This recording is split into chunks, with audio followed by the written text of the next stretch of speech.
Olá, gente. Hoje eu tenho o prazer enorme de estar aqui com o Sidney Goldbach. E Sidney, prazer enorme ter você aqui comigo e muito obrigado aqui por tirar um pouco da tua noite aqui em Vancouver. Já são quase 8 horas da noite e a gente está aqui conversando. Prazer enorme ter você aqui comigo hoje, cara. Imagina, Marcelo, o prazer é todo meu, não tenho como agradecer essa oportunidade de poder ajudar e compartilhar a experiência e muito obrigado. Perfeito. Ô, Sidney, em geral eu começo as minhas entrevistas aqui perguntando ao meu convidado ou à minha convidada como é que eles se interessaram por computação. Como é que foi isso para você? Como é que você olhou essa coisa de computação e falou, pô, esse negócio é interessante, eu quero eventualmente lidar com isso. Como é que foi isso? Conta pra gente, por favor. Então, Marcelo, isso praticamente, quando eu me lembro de mim, criancinha, eu já era um nerdzinho meio abusado. Eu gostava de desmontar tudo em casa, gostava de tecnologia. Obviamente eu quebrava tudo em casa, não conseguia montar de novo. Episódios engraçados, já dei curto-circuito na tomada de casa brincando com o laboratório de eletricidade. Gostava de esses joguinhos que você faz um robozinho. Eu tinha um sonho daquela época das revistas em quadrinhos, eu era o professor Pardal, né? Do Tio Patinhas, esse pessoal, né? Era o meu ídolo. Eu não tinha ideia de computação quando eu era criança, mas eu tinha ideia de robótica. E conforme eu fui entrando no mundo profissional, na vida profissional, a computação também começou a aparecer lá longe no horizonte. Eu já estava fazendo engenharia elétrica por falta de existir um curso superior de informática no início dos anos 80. Foi mais ou menos assim que eu comecei. Beleza. Mas antes da gente chegar lá na faculdade, como é que foi o teu ensino médio? Eu sei que você é quase tão antigo quanto eu aqui, mas como é que foi o ensino médio? Tinha alguma orientação relacionada à tecnologia, alguma coisa que te levou para essa área também ou não? Total, bem observado. Lá eu já vinha observando esses sinais que não tinha como evitar, né? Na escola eu passava mal e dormia nas áreas de humanas, matérias de decorar, de guardar datas, decorar biologia, essas coisas todas, e me divertia como se fosse um parque de diversões nas matérias de lógica, de matemática e física. Ali já estava dando um sinal que eu gostava mesmo, era de lógica. Seja lá para qual fosse a minha profissão, o meu prazer era muito grande, era meu momento de lazer, as aulas de matemática. Chegou na escola, eu já tinha tido alguns momentos ótimos com resultados de matemática e horríveis nas áreas de humanas. Quando no Princesa Isabel, no finalzinho, eu fui convidado a fazer umas provas para entrar no grupo de elite lá da Olimpíadas de Matemática e passei entre os 10 primeiros. Cheguei a entrar no treinamento para as Olimpíadas, que era muito puxado, mas só o fato de eu ter passado na prova dificílima, que era para selecionar quem era louco e quem era normal, já estava dando o maior sinal de onde eu ia parar, né? No final, era ano de vestibular, eles queriam que eu estudasse todo dia, 8 horas por dia de matemática. Eu tinha a cabeça mais voltada em outros objetivos, eu acabei não indo à frente, mas eu frequentei a turma de Olimpíada de Matemática pelo prazer mesmo. E o que era essa coisa de Olimpíada de Matemática? Era uma competição a nível colegial, estadual? Como é que era isso? Conta um pouquinho pra gente o que era a Olimpíada de Matemática. Eu acho que isso tem parecido até hoje. As escolas mandam os 10 melhores alunos, sei lá, não sei quantos, para um concurso de matemática. São provas escabrosas que nem Einstein resolve e treinam esses alunos, porque isso vale ponto para a escola, né? Mostrar que está mandando um bom aluno para tirar um prêmio de Olimpíada de Matemática. Então, eu acho que tem até hoje. Eu andei vendo pelo Facebook filhos de conhecidos que passaram para essa equipe de elite, né? E é por aí. E como é que foi a chegada na universidade? Você mencionou engenharia elétrica, você foi do ensino médio para engenharia elétrica ou como é que foi essa transição para você? Boa pergunta. Eu estava procurando alguma coisa de lógica, eu estava ainda com aquele sonho de infância de robótica e já tinha uns boatos que vinha por aí uma informática aí no planeta, né? Bill Gates já estava avisando por aí. Não, ele ainda estava fazendo o DOS, eu acho. Eu entrei na faculdade com uma promessa de que ia abrir engenharia de sistemas na PUC. A única engenharia de computação que tinha no Rio de Janeiro era na UERJ, mas era matemática aplicada pura, não tinha nada do que eu imaginava, e o resto não existia computação. O primeiro curso que eu fiz de informática foi Basic. Quando eu estava na engenharia, eu fui fazer um curso de Basic num bairro a, sei lá, 80 quilômetros da minha casa. Lá eu morava na Zona Sul. Lá em Vila Isabel tinha um cursinho de Basic abrindo.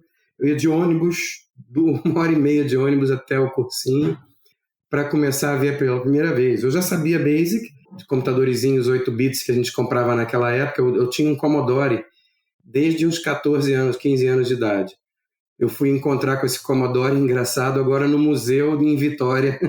Está numa vitrine contando a história de British Columbia através dos últimos anos, e lá pelos anos 70, aquelas coisas, anos 80, vem os Beatles, não sei o quê, aí tem um computador Commodore na vitrine do museu. Foi uma cena meio hilária, né? Ver o meu primeiro computador no museu. Foi por aí que eu fui entrando na engenharia elétrica, esperando que abrisse a engenharia de sistemas, que não abria nunca. Num dado momento, eu me transferi para informática, tecnólogo em informática. Era discutido que não era curso superior, mas eu não aguentava mais. Era uma paixão e eu fui parar lá. E você Você morava no Rio de Janeiro, né? Que você falou, você morava na Zona Sul do Rio de Janeiro. E foi lá fazer o seu curso de Basic no bairro de Vila Isabel, pegando um ônibus 1h30. Mas teve a felicidade de já ter um computador, né? Um Commodore que te ajudou a aprender o básico do Basic, né? E te preparar para esse curso, hein? E como é que foi esse curso de tecnólogo na PUC, né? Acho que eles chamavam de P15, né? Era o Projeto 15, não era isso? Exatamente. Você não é tão dinossauro quanto eu, você é bem jovem, mas você lembrou bem. Eu estava na engenharia, logo no início eu comecei a procurar fazer eletivas do P15 dentro da engenharia. E aí comecei a tirar notas altas, sem querer, só porque aquilo era uma diversão para mim. E eu não saía mais lá do edifício de computação, que naquela época era só um mainframe, não tinha computador pessoal. E naquela época também um console, como eles chamavam, onde você digita, um console era para elite, era para o professor catedrático lá fazendo PhD. Os alunos era cartão perfurado. Para quem não sabe o que é isso, é aquele cartão que a gente coloca numa máquina de escrever, que ela metralha o cartão e faz uns furinhos, e cada cartão é uma linha de um programa. Eu fui fazendo essas matérias e o P15, a diretora do P15 um dia me falou: você tem um perfil bom, se você quiser se transferir para cá, eu dou meu referral, eu te recomendo. Me animei demais, fiz a prova que tinha de transferência, eliminei as matérias que eu já tinha feito, as de cálculo, não precisei fazer, e concluí minha PUC dentro da informática, que era o meu sonho. Ô, Sidney, você conta um pouquinho para a nossa audiência aqui o que é o mainframe e o que representou para você e como é que era o processo de você acessar esse mainframe. Você mencionou o cartão perfurado. Um cartão perfurado é uma linha de código, né? Hoje a gente tem os IDEs, né? Os ambientes integrados de desenvolvimento, mas naquela época não tinha nada disso, né? Você tem lá o computador, o mainframe, que está lá numa sala isolada, com segurança, com ar-condicionado, não sei mais o que. E para você criar o seu programa, na realidade, você tem que usar uma máquina, uma perfuradora de cartão, né, que vai gerar os cartões perfurados. E você vai ter um programa de 100 linhas, seriam 100 cartões, é isso? Explica um pouquinho para a gente isso.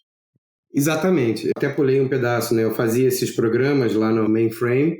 Num dado momento, eu entrei numa concorrência para virar monitor, que é o assistente do professor, né? E aí eu consegui escapar dos cartões perfurados depois de muitos meses usando os cartões perfurados. Aí eu entrei na elite que tem direito a uma conta no console. E esses cartões perfurados é como você explicou.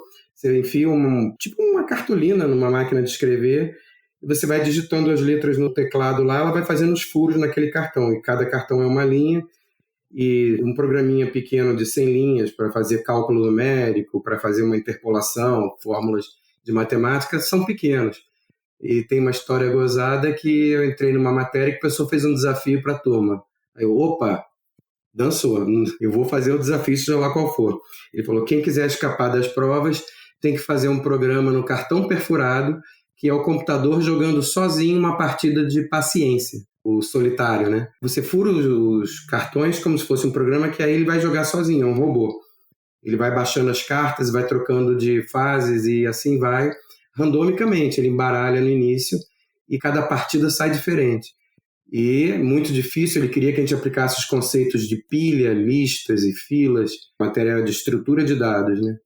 E eu levei 6 meses lá fazendo esse programa. No final tinha mais de 2.000 cartões. Passei por histórias muito engraçadas. Eu virei o famoso lá no edifício todo mundo torcendo para o programa dar certo. Se não funcionasse, eu chegava no fim do período sem ter feito nenhuma prova, eu era reprovado. Se funcionasse, eu passava com 10. Funcionou no último dia, né? Na última semana. E foi engraçado, no finalzinho, faltando poucos 3 dias, eu, com meu deck de cartões, levei para a leitora, que é em outra sala. Você fura os cartões e leva os cartões para um outro lugar, onde tem os operadores que leem os cartões. É uma coisa meio filme de ficção. E aí o cara botou meus cartões numa leitora lá que estava meio defeituosa, a leitora triturou tudo, igual um liquidificador. Eu só vi subindo uma nuvem de pó de cartão. Eu gritei, não tinha backup do programa. Mas tinha as listagens. No final eu perdi várias horas redigitando tudo naquela máquina horrível, com vários erros de novo. Você não consegue fazer certinho de primeira. E me deram o direito a usar uma máquina mais moderna que permitia 2 cartões ao mesmo tempo. Então ele furava, nas máquinas antigas não permitia. Então na hora que eu digitava era o backup. Eu digitava um cartão, saía 2. Com a mão eu separava um para cada lado. E aí eu tinha 2 pilhas de cartões, 4.000 ao invés de 2.000. Engraçado é que eu comecei lá no mainframe, você perguntou do mainframe, Fortran e Pascal. Isso foi 40 anos atrás, eu comecei com 17 anos. Hoje eu estou aqui no meu, talvez, fim de carreira, programando em Pascal, que é o Delphi, né? Apesar de ser uma linguagem muito antiga, ela é tão moderna quanto o C, que é daquela época. Então, não é nada normal. Apesar de ser um prazer de estar... O primeiro beijo que a gente nunca esquece, casei com a namorada e vim com ela até hoje. É muito bacana isso, né, cara? E essa história da destruição dos cartões perfurados é sensacional. Imagino o estresse, né, chegando perto da reta final para entregar o programa e você perde basicamente tudo que você tinha escrito lá. E ainda bem que tinha uma listagem para ajudar, né? Você falou uma coisa bastante interessante aqui também, que é você perfurava os cartões, quer dizer, você tem lá um programa de, 1.000 linhas, são 1.000 cartões. E você pegava esses cartões, era uma máquina que perfurava, você, para o computador executar aqueles cartões, executar o programa propriamente dito, você tinha que pegar aquele monte de cartão e levar para uma outra máquina, uma leitora de cartões que ia ler, e aí sim o computador ia executar o seu programa, né?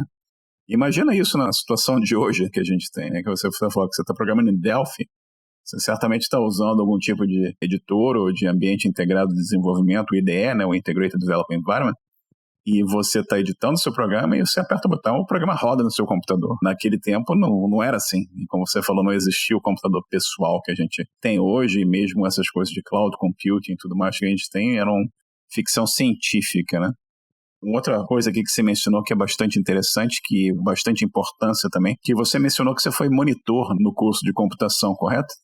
Isso. Então, eu tinha essa obsessão com programação, o pessoal percebia que eu era o cara mais maluco lá, e eu gostava de pegar o programa dos outros para consertar, porque para mim era que nem brincar de desafio, de jogo de senha, assim, cubo mágico, essas coisas. Pegar o programa que não está funcionando e encontrar onde é que está o bug. Eu tinha facilidade, né? Eu não sei, eu tinha prazer gera facilidade.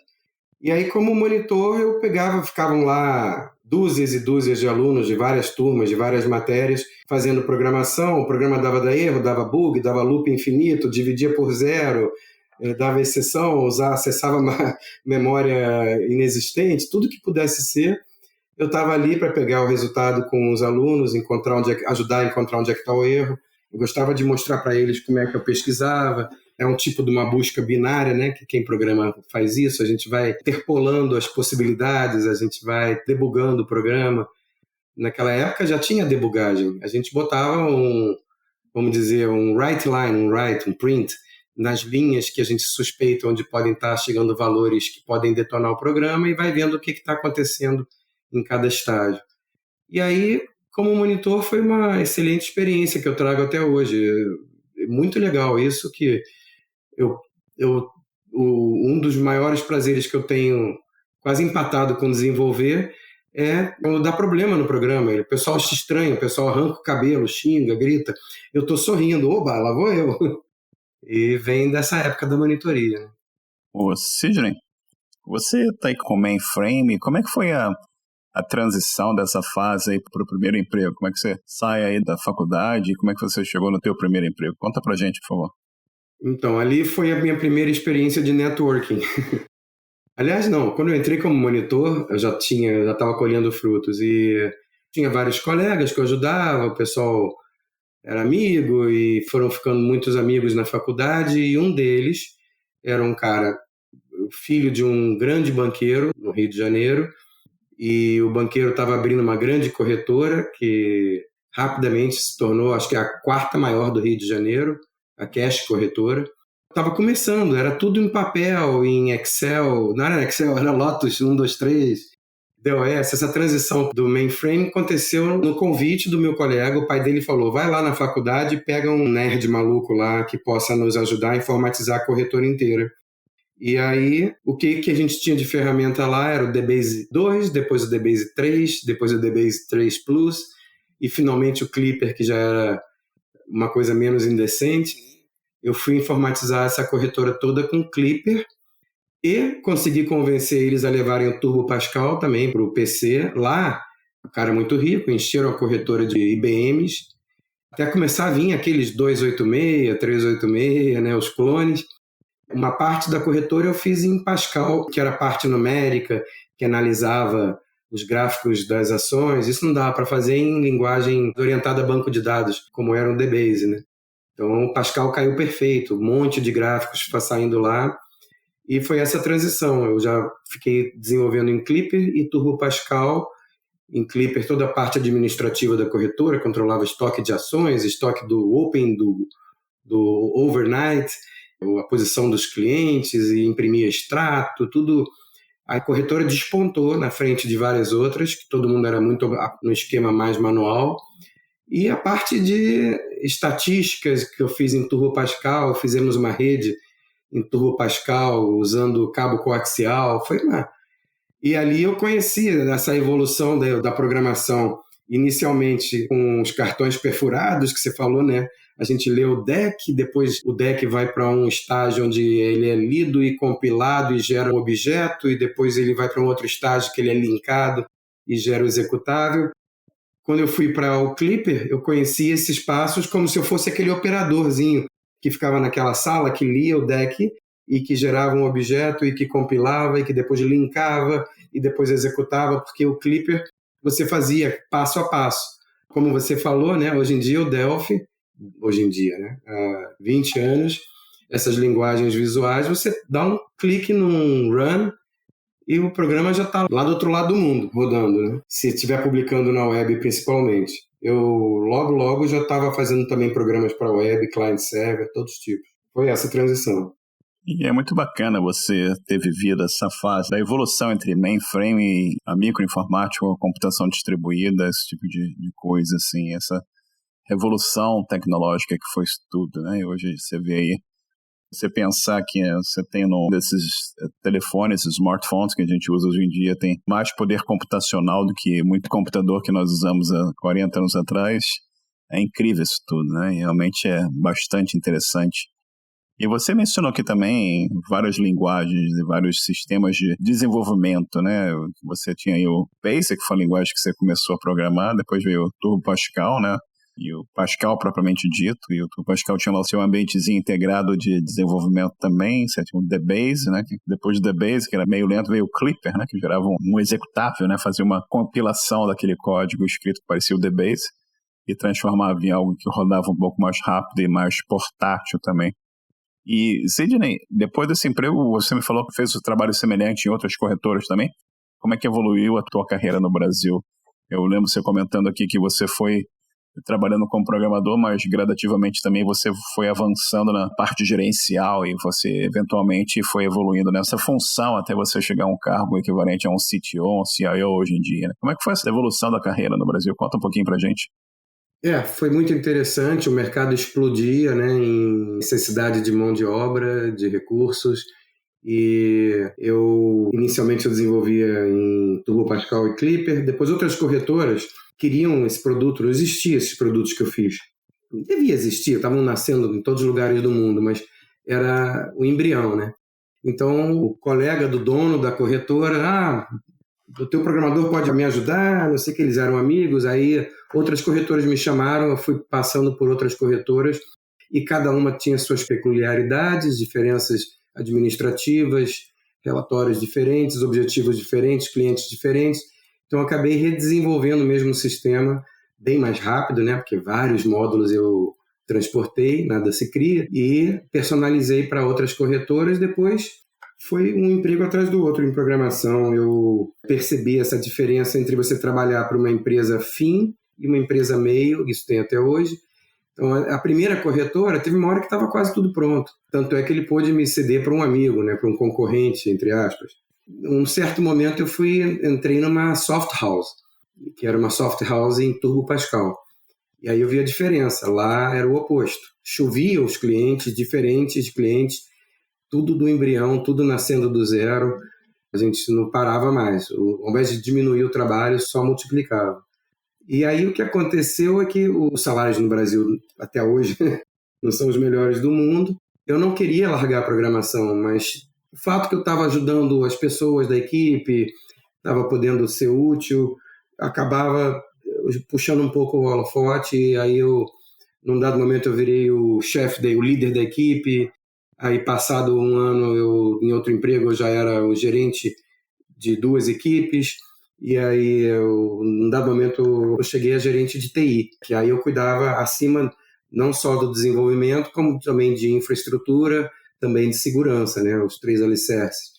Mas não adiantava, eu estava fazendo isso por uma mera questão financeira. O meu coração estava lá, eu largava a minha função e sentava no teclado e fazia o trabalho junto com um programador lá, 4 degraus abaixo de mim.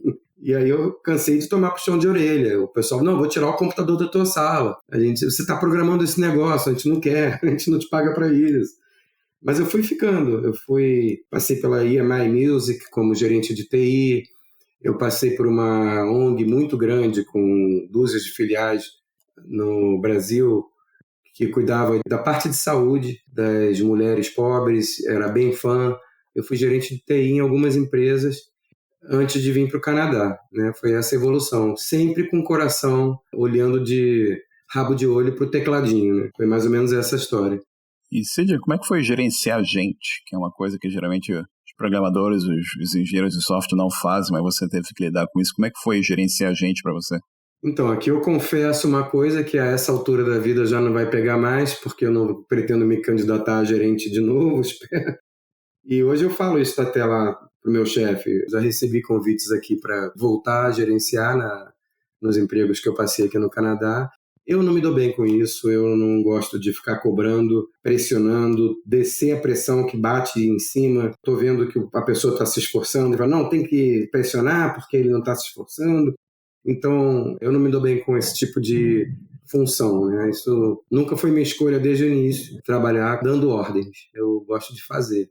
Caí de ser aquele líder meio amigo da equipe, né? Então, perguntando muito o que eles querem fazer, ao invés de determinar o que cada um faz, e confiando na performance de cada um, ao invés de ficar pressionando. Era mais nesse esquema que eu atuei como líder. Mas o líder amigão, né? Então não é o líder ideal, às vezes eu não espremia o que os diretores esperavam, né? Tomei puxão de orelha por causa disso também.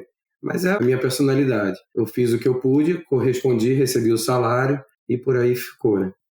Sidney, como é que pintou o desejo de sair do Brasil e vir para o Canadá? Você escolheu o Canadá ou o Canadá escolheu você? Como é que foi essa fase da tua vida? É interessante. Como nerd, programador e professor pardal, cientista maluco, eu sempre sonhei em ir para um país com tecnologia. O Brasil tinha aqueles isolamentos, aquelas defasagens, a reserva de mercado, e era uma angústia. E eu pegava ônibus para ir para São Paulo, para a feira de informática, para ver o que estava chegando. Então, o meu sonho de sair do Brasil ainda não era um idealismo de vida, ainda era ligado a vir buscar tecnologia de ponta no exterior, naquela época, né?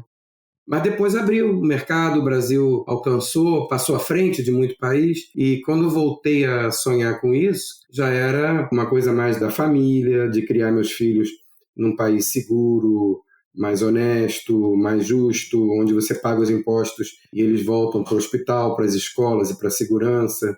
Aquela coisa que para brasileiro parece utópico, né? Eu tinha esse sonho de ir para um lugar criar meus filhos num país assim mais seguro, não era nem mais pela tecnologia. E nessa busca do país mais adequado, o Canadá, depois de eu e minha esposa pesquisando o mundo inteiro, Austrália, Inglaterra, Europa, Estados Unidos, tudo, a gente botando no papel, na balança, botando os rankings e comparando a cultura, como o povo local recebe os imigrantes, né? Porque nos Estados Unidos estaria em primeiro lugar se não fosse um povo que pratica um bullying contra imigrantes inegável. Não estou falando aqui nenhuma novidade, nenhuma crítica, nada de política. É da cultura, é um povo competitivo, um povo que colhe frutos dessa competitividade. O Canadá é o oposto, e eu procurava trazer meus filhos para uma escola onde eles não iam sofrer bullying. Lógico, eu também, chegar como imigrante, eu tenho estômago fraco, frágil, com essas agressividades, isso me tira o sono, me deixa desconcentrado, então eu queria um país que eu fosse recebido bem, né? E daí surgiu esse projeto de vir para o Canadá e encontrar um ambiente que eu achava que era utópico, que não existia em lugar nenhum do mundo. Não existe lugar perfeito, mas aqui para mim é quase. Foi assim a história da imigração, né? E como é que foi a chegada aqui e o começo no Canadá?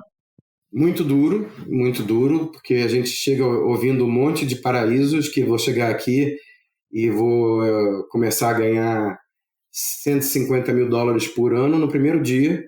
Aqui o salário é por ano, né? Para quem está ouvindo no Brasil, a gente perdeu o hábito de falar o salário por mês. Então, sei lá, $12 mil por mês, 144 por ano, né? $12 mil do canadense, né? Multiplica por 4, então R$48 mil. Esse era a gente ouvia uns boatos de um sonho maravilhoso de ganhar esse volume todo, e não é nada disso. Existem questões culturais, um país que desenvolveu muito rápido, ainda era um país muito novo, muito jovem, muito desconfiado dos imigrantes, e para contratar esse medo que eles têm dos imigrantes é a maior barreira. Então tem umas frases muito famosas aqui, que o primeiro emprego demora muito mais, né? A barreira do primeiro emprego. Eu levei 5 meses para pegar o meu primeiro emprego. Entre treinamento também, que eu levei 1 mês fazendo treinamento para fazer currículo, um pouquinho de curso de inglês, treinamento para fazer entrevista, que o governo fornece, né? E eu passei por esses treinamentos.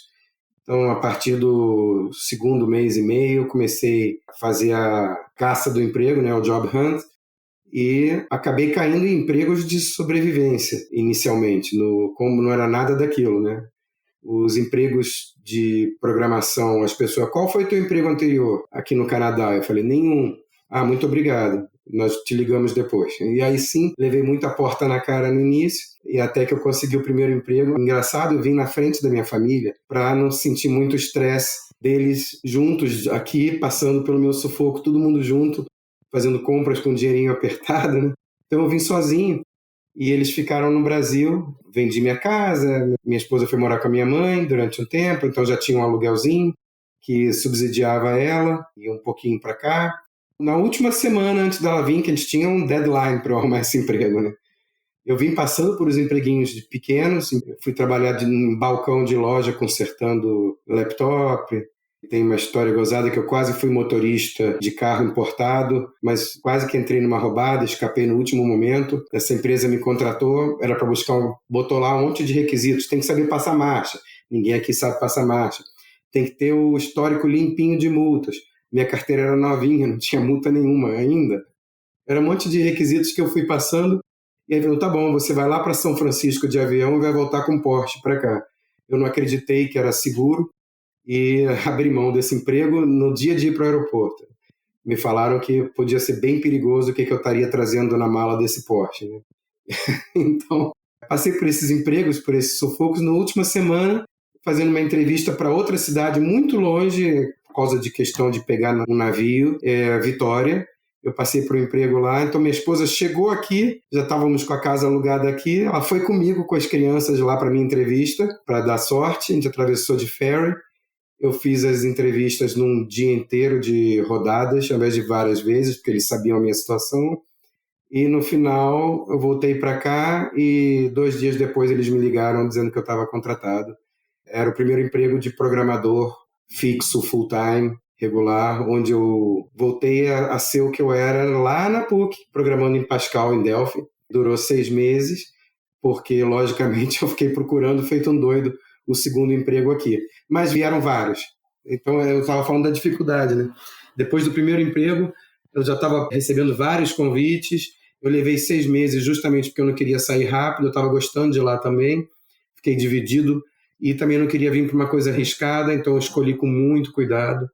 E no 6º mês eu fui fazer a entrevista ainda contratado e eu terminei o emprego lá numa terça-feira, na quarta-feira eu estava começando o emprego em Langley. Mesma função, também em Delphi, exatamente o mesmo salário, onde eu fiquei quase 4 anos, que era uma empresa de manutenção de frotas de caminhão, a TMW. Ela foi sendo absorvida por outras empresas, num dado momento uma grande empresa, Trimble, absorveu ela, mudou todos os projetos, e aí vem uma longa história de mudanças de emprego. Eu fui para uma terceira empresa, depois uma quarta e até chegar onde eu cheguei hoje. Conta pra gente um pouquinho, como é que é? Você falou sobre o Brasil, né? Trabalhar no Brasil como programador, você trabalhou como líder técnico, gerente, CTO, CIO, e agora você veio para o Canadá e você está trabalhando aqui. Como é que você compara o trabalho aqui com o trabalho no Brasil, principalmente essa parte de programação? Como é que você vê isso? É uma pergunta interessante, né? A cultura é diferente, né? Eu sinto um apoio muito grande das pessoas. Eu falo como uma pessoa em lua de mel, né, no Canadá. Nada é perfeito. Eu falo na média as coisas são bem diferentes do Brasil. Mas são seres humanos, só para botar um parênteses, antes de falar um monte de coisas boas, tem gente também, igualzinho no Brasil, gente com inveja, tem também gente que puxa o tapete, tem também igualzinho, tudo igual, tem só porque o cara fala inglês ele não é um ser superior, né? São iguais, mas a cultura do país buscando respeitar, o salário é mais justo, mais honesto, a confiança, né, a forma de lidar de respeitar o profissional. Eu acho que por aí, não sei se é isso que você está perguntando, por aí foi um choque térmico, né? Quando eu saí de lá como programador, lá a diferença de pressão e o programador aqui, com as coisas bem mais organizadas, bem mais humanas. Os salários aqui são interessantes, que esse é um país meio capitalista, meio social. Então, os salários aqui são próximos. O gerentão lá não ganha muito longe do programadorzinho ali. E o programador sênior não ganha tão longe do programador intermediário. Eles vão ganhando lá 10%, 15%, 20%, assim já é um salto meio raro de ver, quando sai de um ponto para o outro. Essa escalada salarial é muito pequena aqui. A ambição, eu acho que nos Estados Unidos é até um pouco diferente. Lá os saltos são maiores. Então, inclusive, surgiu isso aqui. Um gerente meu falou, olha, abriu uma vaga para você entrar na área de gerência. Aí eu falei, muito obrigado, não vou não. Acho que ganhava mais 13%, mais 12%, com 10 mil vezes mais dor de cabeça e relatórios e prestar conta para os diretores, sofrer a pressão de cima, passar a pressão para baixo. Tem gente que adora. Minha esposa é uma, né? Por ter essa proximidade dos salários, pude me dar o luxo de falar, não, se fosse mais afastado os salários, ia ficar difícil esnobar um negócio desses, né? Tem que dar conforto para minha família, ter qualidade de vida. A gente acaba buscando esse crescimento. Essa é uma diferença interessante de citar, né? E como é que você mencionou pra gente que você trabalha com Delphi ainda, né? E como é que mudou? Se você olhar para trás aqui, a gente está conversando lá no comecinho, falando sobre cartão perfurado e tudo mais. Você pode comentar um pouquinho sobre que tipo de aplicação você está criando hoje usando Delphi e como é que é o teu trabalho de programador hoje comparado com o teu trabalho de 40 anos atrás, usando os cartões perfurados e os caras destruindo os teus cartões? Conta um pouquinho pra gente sobre isso, como é que é o trabalho hoje. Boa pergunta. A questão do que eu desenvolvo hoje é praticamente tudo, na verdade, né? Da parte financeira, administrativa, controle de estoque, de inventário, Esse emprego lá em Vitória era na área de saúde, então era um sistema de administração hospitalar, então tinha os pacientes, tinha os atendimentos. Eu fiz de tudo, na área de ensino, na área industrial, fábrica de móveis, então área de construção, área imobiliária, área de treinamento. Aliás, no Brasil, eu cheguei durante alguns 3 anos, eu tive um curso de informática também. Mas eu tinha uma salinha paralela onde eu fazia desenvolvimento por minha conta, né? Autônomo, né? Nunca tirava a mão, né? Mas dava aula de tudo lá, de todo o pacote da Microsoft e, obviamente, eu dava aula de programação também. Tinha professores para ensinar Visual Basic, mas na hora de falar de Delphi eu pulava na frente, adorava, né? Nessa questão de desenvolvimento, eu fiz quase de tudo. E na área de ambiente, onde vai rodar a aplicação que eu fazia, só não tive a sorte de cair celular, né, mobile. Cheguei a fazer um pouquinho aqui de brincadeira em casa, mas nunca precisei profissionalmente. Então, logo no início, o Delphi já está 20 versões à frente, né? Eu comecei no Delphi 1. Então, lá pelo Delphi 3 ou 4, o Delphi lançou a versão com client server e com web. Web, então, até hoje, muita gente não sabe que o Delphi faz web igual o VB veio fazer bem depois, que é o .NET, né? O Delphi já fazia. Então, eu escrevi um código em Pascal e, no final, o meu programa rodava num browser. Hoje, o que tem, né? Mas naquela época, como assim? Browser HTML, JavaScript, ponto final, né? Ou uma linguagem mais antiga, mais tradicional, né? Aí eu desenvolvia client-server, que são executáveis, não é browser, mas rodava um numa cidade, o outro na outra cidade, ou num bairro, no outro bairro. Rodava o servidor fazendo as operações de banco de dados junto do data center. E tinha o Team Client, que é uma outra executável, que ele não tinha contato com o banco de dados. Então ele enviava as informações pela internet ou pela rede privada naquela época, né? Então já era a programação remota. Então, tanto na questão de ambiente quanto na questão de pluralidade de aplicações, eu fiz quase tudo mesmo. E conta um pouquinho pra gente sobre o que você admira na área de tecnologia hoje, que você já lidou com tanta coisa, você tem tanta bagagem nessa área de tecnologia, você já teve exposição a 2 países diferentes, né? O Brasil, o Canadá, você lidou com um monte de tipos de clientes diferentes. O que você admira na área de tecnologia que você não usa hoje, não trabalha hoje, mas que você gostaria de eventualmente usar e trabalhar? O que seria isso? Conta um pouquinho pra gente. Essa pergunta é muito difícil para mim, nunca pensei nisso. Nunca pensei conscientemente. Mas enquanto você estava fazendo a pergunta, eu fiz um esforço aqui para realizar alguma coisa que tem lá no fundo da minha cabeça. Eu acho que é robótica. A gente conversou um pouquinho antes, eu nem te contei isso, né? Porque eu descobri isso agora. É uma paixão lá da primeira infância, né? Lá deu pequenininho, 10 aninhos de idade. É programação também, né? Então, tudo que eu fiz de programa sempre foi robótica. Só que é uma robótica na tela, né? O robô é virtual. O robô fala com o digitador, fala com o usuário. É um programa que fala, digite aqui seus dados. Aí o cara digita. Muito obrigado, aqui está o seu cadastro foi concluído. É um robô conversando, né? Então, no fundo, eu acho que toda a minha paixão era alguma coisa assim, mas nunca entrei em eletricidade, em mecatrônica, né? Eu já ouvi falar. Talvez tenha sido uma área que me fascinou a vida toda à distância, mas eu estava tão envolvido a vida toda com software que eu nem cogitei nunca tocar um dedo ali nessa área. Fascinante, a área que só vai continuar evoluindo. Daqui a pouco os robôs estão aí pelas ruas, né?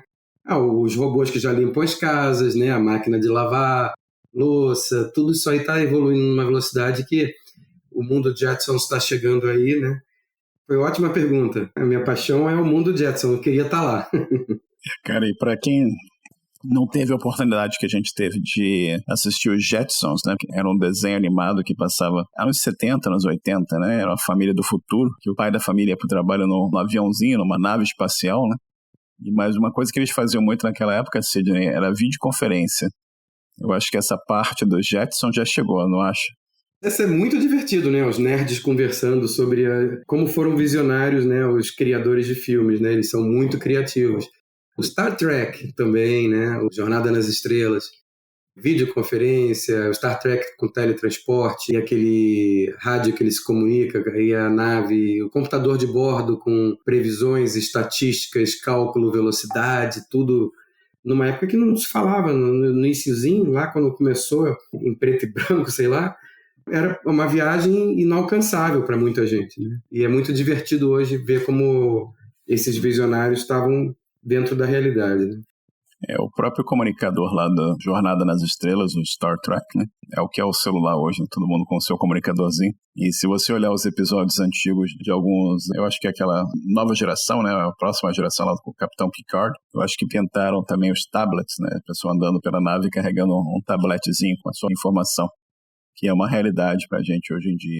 E é muito interessante essa tua ideia aqui de lidar com robótica, né? Aplicar a computação. Não sei se você já teve a oportunidade de usar Arduino ou Raspberry Pi, que são coisas interessantes. E o IoT, né? O Internet of Things, que está aí para você poder lidar e criar automações e coisas interessantes para ajudar no teu dia a dia, ajudar outras pessoas também. O Sidney, como eu disse, você tem uma bagagem enorme, né? Já passou por várias experiências hiper interessantes, mudou de país e tudo mais. E o nosso grupo é repleto de pessoas que estão dando seus primeiros passos, muita gente que está assim, se perguntando, será que esse negócio de computação é para mim? Será que esse negócio de programação é algo que vai me gerar dinheiro para me sustentar minha família? E tem muita dúvida para essas pessoas. E o que você recomendaria para essas pessoas? Qual seria a tua orientação aqui para essas pessoas? Muita perseverança. O meu conselho que eu venho meio que ilustrando desde o início, né? Trabalhar com paixão, né? Nesses anos todos eu vi em alguns lugares pessoas que entraram na informática porque estava na moda e se tornaram pessoas que sofriam no trabalho, às vezes porque não tinha paciência, baixa tolerância à frustração, né? E eu acho que a qualidade de vida envolve você fazer uma coisa com bem-estar, né? Não é só o salário, né? Eu esqueci de comentar, eu estava falando daquele salário absurdo de quando me prometeram você vai chegar no Canadá e vai ganhar uma fortuna. É quase um terço daquilo que falavam, né, os salários. Não é para ser com essa ambição toda, você busca produzir com qualidade, o salário é uma consequência.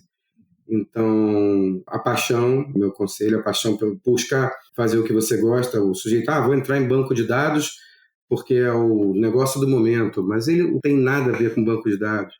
Vou entrar na área administrativa, de análise de negócios. Não, mas o cara não tem nada a ver com análise de negócio.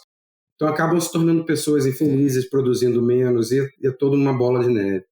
Meu conselho é, identifica no teu coração que ali você pode colher mais frutos do que ir para um lugar que pode ser a bola da vez. Pelo fato de você fazer com prazer, fazer bem e ganhar um reconhecimento, que também é importante, né? Fazer e ganhar um reconhecimento. Acho que seria um dos conselhos que eu daria, assim, que me vem à mente agora. Acho que é excelente recomendação, né? E a tal da perseverança é algo fundamental também. Não é fácil, né? Você aprender algo novo e você... Computação não é algo simples ainda, apesar de toda a evolução que a gente já viu e continua vendo, né? Não é simples de uma pessoa entrar e as pessoas têm expectativa também que da noite para o dia elas vão virar programadores. A gente sabe que perseverança é necessária, a gente sabe que leva tempo, a gente sabe que tem que sentar, praticar e evoluindo, né? Não tem outra forma também. E planos para o futuro? O que você tem, alguma coisa que você possa compartilhar com a gente que não seja segredo? Agora aposentar, ir para uma ilha deserta, à luz de velas. Não, brincadeira. Largar, eu acho que vai ser difícil, mas eu estou menos ambicioso, muito menos ambicioso do que eu era quando eu era jovem. O país também me passou um pouco dessa cultura, assim, a qualidade de vida. Não é para ter o carrão na garagem, o barco, e não precisa. Bom, pode ter, né? A pessoa é apaixonada de brincar de barco no lago, então, mas não pela questão de status e de riqueza, né? Então, meus planos passam mais agora por tirando o pé do pedal, né? Antes de entrar nesse meu último emprego, quando eu saí de Vitória, eu fui para Langley, eu fiquei em Langley 4 anos, aí eu fui para um emprego em Vancouver, eu fui chegando perto da minha casa. Lá nesse emprego em Vancouver, uma empresa maravilhosa, futurista, na área financeira. Essa empresa eu fiquei quase 4 anos também, e foi quando um headhunter da BC Liquor Head Office, o escritório central da rede, me encontrou para uma vaga de Delphi. Lá tem um arsenal de vários sistemas em Delphi que vem de 20, 30 anos atrás. Eles estavam perdendo a mão de obra para outras linguagens, claro. Aí eu estava nesse momento, como eu estava falando agora sobre ambição, né? Eu estava em dúvida se eu largava o emprego que eu estava feliz ia para outro emprego, que é o emprego público, que talvez não tivesse a mesma ascensão, é mais devagar, um pouco menos perspectivas para o futuro, porque o Delphi lá acabando, né, uma contagem agressiva, mas isso, como todo mundo sabe, tem até COBOL hoje em dia, né? Essa contagem agressiva pode levar 10, 20, 30 anos, não é assim. Eu fiquei muito em dúvida, eu quero tudo, aquela ambição falando de um lado, do outro lado o anjinho falando, não, fica quietinho aqui, tá bom? Mas você continua subindo, e o terceiro anjinho falando, fica com os dois, fica com os dois.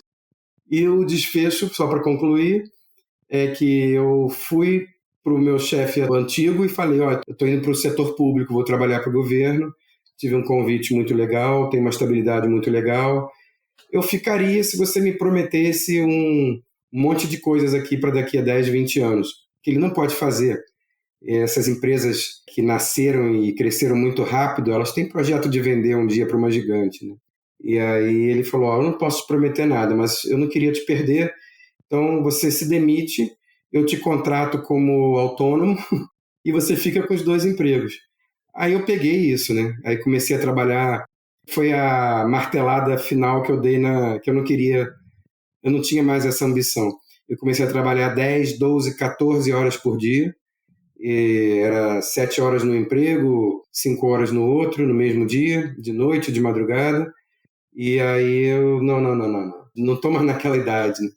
Aí eu fui diminuindo, fui treinando no emprego anterior, fui treinando outras pessoas para fazer o que eu fazia, fui baixando a carga horária pela metade, depois para um terço, e fui ficando só no emprego público. Então, o meu projeto é ir desacelerando um pouco, brincar depois de Arduino em casa, fazer a garagem de casa abrir e fechar com o meu comando de voz. Já tem isso tudo, né, pelo Google, né? Alexa, mas aí eu faço de novo, aí invento alguma coisinha diferente, quem sabe boto para vender no Google Play, e por aí vai, né? Sei lá, vou mais por essa linha daqui para frente. Cara, excelentes planos. E se você achar aquela ilha deserta lá, me avisa, tá? E, Sidney, você tem dicas de livro, música ou filme aqui para os nossos ouvintes? Não necessariamente da área de tecnologia? Ok, sim, eu tenho paixão por música. Eu tocava piano quando eu era criancinha, mas só toquei poucos anos. Mas desenvolvi um ouvido, né, porque eu toquei em reformatório, né, essas escolas teóricas, clássicas, e músicas, para mim, mexem muito com o meu coração, com o meu sentimento.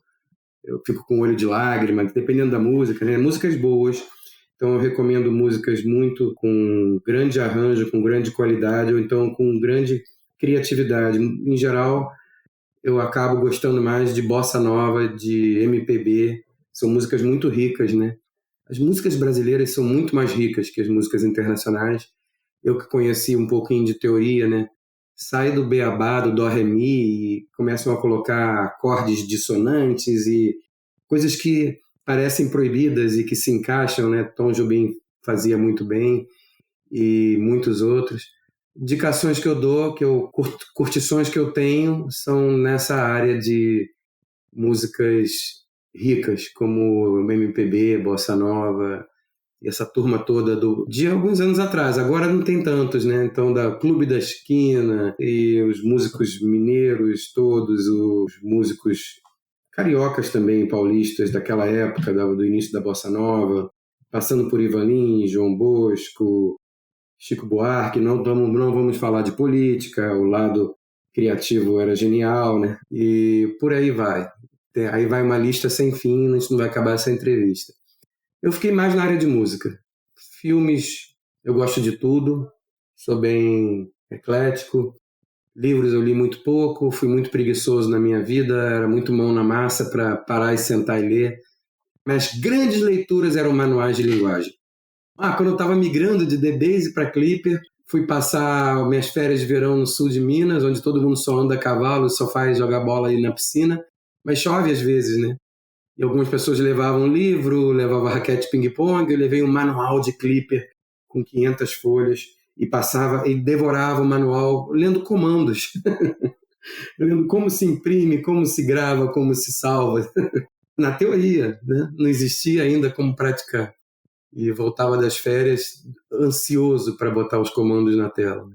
Então, minha literatura é uma vergonha. No resto é isso, né? Filmes também, dramas, filmes romances, muito filme de ficção, todos os filmes de ficção que você puder imaginar.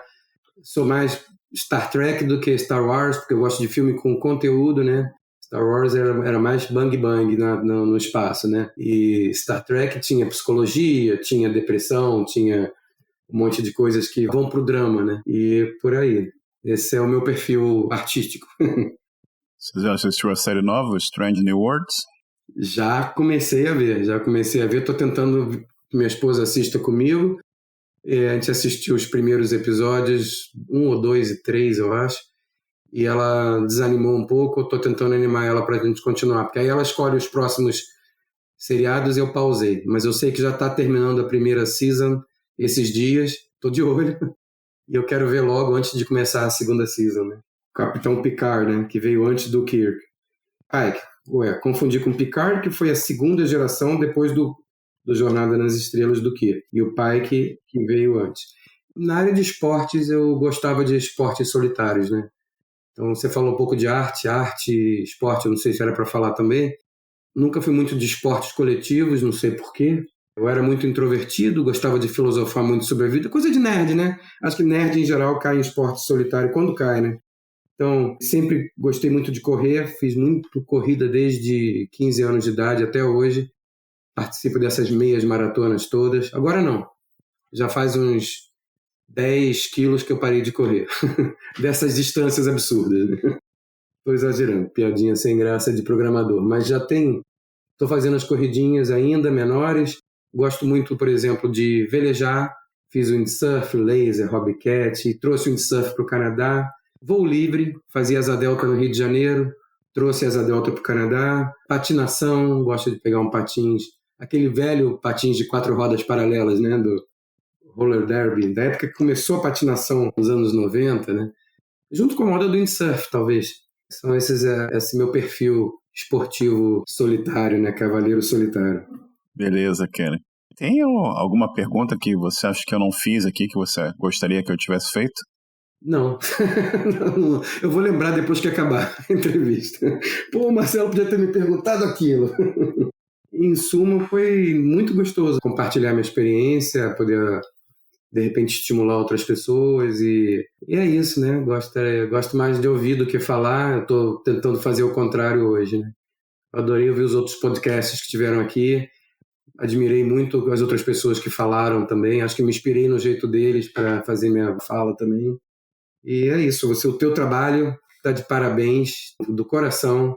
É uma pessoa que se dedica, voluntário, em troca de nada, de levar outras pessoas para um final feliz, né? E isso é uma missão bonita, uma missão divina, talvez. Tá de parabéns, Marcelo. Obrigado, Ken. Obrigado. E, Sidney, antes da gente fechar aqui, você quer divulgar alguma informação para contato, website, alguma coisa de rede social? Se alguém quiser perguntar para você o que era um cartão perfurado ou saber como é que é programar em Delphi hoje em dia? Podem me mandar e-mails. O meu e-mail é esse meu nome, não sei se vocês veem aí na tela, é Sidney, SIDNEY, @goldbach, goldbach.com.br. Não podia ser diferente, né? O meu domínio. Na época que ninguém tinha ainda, começou aquela correria para comprar domínio, eu falei, vou botar meu nome, um nome horrível. E aí, só para me divertir, né? É o meu e-mail também. E se eu puder ajudar as pessoas, orientar em qualquer assunto, linguagens que podem ser mais promissoras, Java, C Sharp, área de business, banco de dados, tudo que eu puder compartilhar para ajudar vocês. Falar sobre o Canadá, falar sobre o Brasil, estou à disposição. Projetos comerciais, quem sabe, se alguém aí conseguir me convencer a passar o resto da minha vida numa ilha deserta. Não, se tiver convite para desafios de desenvolvimento, eu venho pelo prazer, não é por ambição profissional, né? Então, estou aberto a me procurarem por esse e-mail que eu falei, não sei se aparece escrito aí no final, sidney@goldbach.com.br. Beleza, eu vou colocar nas notas do podcast, aí todo mundo fica sabendo o teu e-mail aqui. E, Sidney, já são aqui quase 9 horas da noite, numa quarta-feira, e um prazer enorme conversar contigo. Muito obrigado aí por tirar uma parte da tua noite aí e dedicar esse tempo aqui com a gente. É um prazer enorme ouvir essa tua história aqui. E um forte abraço, cara. Obrigadão, hein? Muito obrigado a você, a todos que ouviram. Um prazer foi todo meu, enorme, uma gratidão de poder compartilhar. Um grande abraço, muito sucesso para você e muito sucesso para todos os ouvintes também. Muita felicidade a todos. Um grande abraço. Obrigado, abração. Chegamos ao final de mais um episódio. Agradeço a todos a atenção e o nosso site é osprogramadores.com. Participem e até o próximo episódio. Um bom dia para todos.